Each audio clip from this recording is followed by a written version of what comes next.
সুপ্রিয় দর্শক মণ্ডলী, আসসালামু আলাইকুম। আবারও নিয়ে আসলাম আলুর আপডেট 25শে ফেব্রুয়ারি 2025।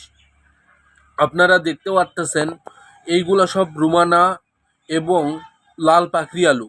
লাল পাকড়ি আলু বিক্রয় হইল 600 টাকা মন, 560 টাকা মন, এবং রোমানা আলু বিক্রয় হইল 400 টাকা মন। হয়তো কিছুটা খাজনা মাফ করা দেওয়া হয়েছে কৃষকদের। তাছাড়া যে পরিমাণ আলুর দাম কম, এতে প্রতিটা কৃষকের অনেক অনেক পরিমাণ লস। উৎপাদন খরচ বেশি, কিন্তু বিক্রি করতে গেলে পাচ্ছে খুব কম দামে।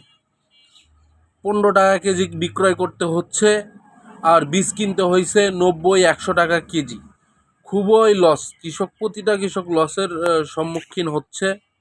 বাজারও মোটামুটিভাবে খারাপ, আমদানি মোটামুটি ভালো।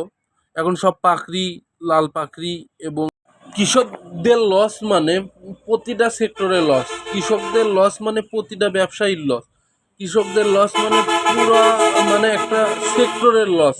এটা আসলে যারা বুঝতে পারতেছে তারা অবশ্যই জানে যে আসলে কৃষকরা যদি উপকৃত হয় তাহলে সকল ব্যবসা মোটামুটি ভালো হয়। যদি কৃষকরা ক্ষতিগ্রস্ত হয় তাহলে প্রতিটা ব্যবসায়ী লস খাইতে হয়, কাস্টমার ওইভাবে থাকে না। আমাদের বাংলাদেশের 70-80% লোকই প্রায় কৃষক। তো কৃষক হওয়ার কারণে কৃষক নির্ভরশীল দেশ আমাদের। সবার টার্গেট থাকে যে কিছু বিক্রি করে কিছু কিনবো।